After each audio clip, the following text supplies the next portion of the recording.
This എങ്ങനെ work ചെയ്യുന്നത് നമുക്ക് നോക്കാം. അപ്പോൾ ഒരു കൺസ്ട്രക്റ്റർ ഫംഗ്ഷൻ ക്രിയേറ്റ് ചെയ്യുമ്പോൾ നമ്മൾ ഫംഗ്ഷൻ നെയിം കൊടുക്കും. ഫംഗ്ഷൻ്റെ നെയിം എന്തായിരിക്കണം? Should be Pascal case. I മീൻ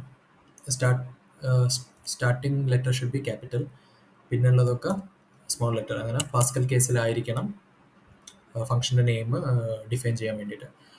അപ്പം ഇവിടെ ഒരു എക്സാമ്പിളിന് വേണ്ടി എന്താ സാമ്പിൾ എന്ന് കൊടുത്തിട്ടുണ്ട്. ഇതൊരു കൺസ്ട്രക്റ്റർ ഫംഗ്ഷൻ. ഇതൊരു പാരാമീറ്റർ എടുക്കും, ബി നെയിം. എന്നിട്ട് ഇതിൻ്റെ ഉള്ളിൽ this dot name is equal to name. അപ്പം നിങ്ങൾ ക്ലാസ്സൊക്കെ ജാവാസ്ക്രിപ്റ്റ് യൂസ് ചെയ്തിട്ടുണ്ടെങ്കിൽ, അല്ലെങ്കിൽ വേറെ ഏതെങ്കിലും പ്രോഗ്രാമിംഗ്, ഇപ്പോൾ ജാവയിലായാലും ക്ലാസ് യൂസ് ചെയ്യുമ്പം നിങ്ങൾ കൺസ്ട്രക്ടർ ചെയ്യാറുണ്ട്. അതിൽ ഈ ഒരു രീതിയിലാണ് ചെയ്യുക. സെയിം തന്നെയാണ് ഇവിടെ വർക്ക് ചെയ്യുന്നത്. ഈ ഒരു കേസിൽ ദിസിൻ്റെ വാല്യൂ എങ്ങനെയാണ് വർക്ക് ചെയ്യുക എന്ന് പറഞ്ഞാൽ, നിങ്ങൾ ഫംഗ്ഷൻ ഇവിടെ ക്രിയേറ്റ് ചെയ്തു, എന്നിട്ട് ഇതിൻ്റെ ഒരു ഇൻസ്റ്റൻസ് ഇവിടെ ക്രിയേറ്റ് ചെയ്യും. ജസ്റ്റ് സാമ്പിൾ എന്ന് പറഞ്ഞിട്ട് ഇൻസ്റ്റൻസ് ക്രിയേറ്റ് ചെയ്യുമ്പോൾ ഇവിടെ ന്യൂ എന്ന് പറഞ്ഞ കീവേഡ് യൂസ് ചെയ്യും. അപ്പം ഇവിടെ സാമ്പിൾ ന്യൂ സാമ്പിൾ എന്ന് പറയുമ്പം അതിൻ്റെ ഈ ഒരു ഫംഗ്ഷൻ്റെ പുതിയൊരു ഒബ്ജക്റ്റ് അവിടെ ക്രിയേറ്റ് ആയി. ആ കിട്ടുന്ന ഒബ്ജക്റ്റിലേക്ക് ആയിരിക്കും ഈ ദിസ് പോയിന്റ് ചെയ്യുക. ഓക്കെ, ഇവിടെ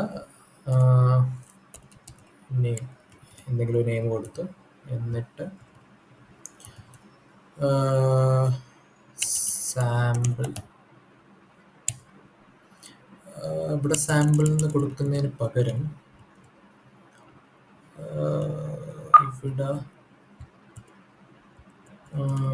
ദിസ് എന്ന് കൊടുത്താൽ നമുക്ക് നോക്കാം ഇതെങ്ങനെ വർക്ക് ചെയ്യാൻ നോക്കാം.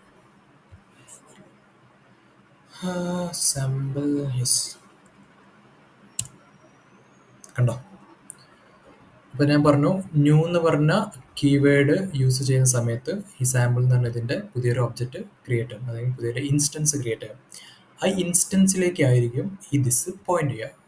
അപ്പോൾ ഇവിടെ ഇത് ക്രിയേറ്റ് ചെയ്യുന്ന സമയത്ത് ഈ ഒബ്ജക്റ്റ് ക്രിയേറ്റ് ആയി, ഒബ്ജക്റ്റിൻ്റെ ഉള്ളിൽ നെയിം എന്ന പ്രോപ്പർട്ടി വെച്ചിട്ട് അതിലേക്ക് നമ്മൾ ഇവിടെ കൊടുക്കുന്ന നെയിം അസൈൻ ചെയ്യും. അതുകൊണ്ടാണ് ഇവിടെ ദിസ് ഞാൻ പ്രിന്റ് ചെയ്ത് കഴിഞ്ഞപ്പോൾ നിങ്ങൾക്ക് നെയിം എന്ന് പറഞ്ഞ സാമ്പിൾ എന്ന് പറഞ്ഞ ഒബ്ജക്റ്റിൽ നെയിം എന്ന് പറഞ്ഞ പ്രോപ്പർട്ടി കിട്ടിയത്.